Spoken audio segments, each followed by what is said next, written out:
10 নম্বর হাদিস শরীফ লা ইয়ারহামুল্লাহু মান লা ইয়ারহামুন নাসা লা ইয়ারহামুল্লাহু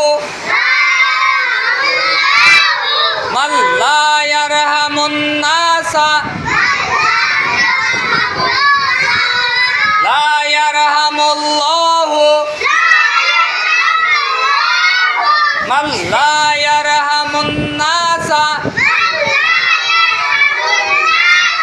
10 নম্বর হাদিস শরীফের অর্থ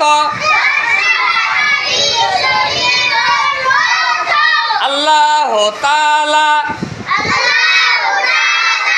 ওই ব্যক্তির উপর রহম করে না যে মানুষের উপর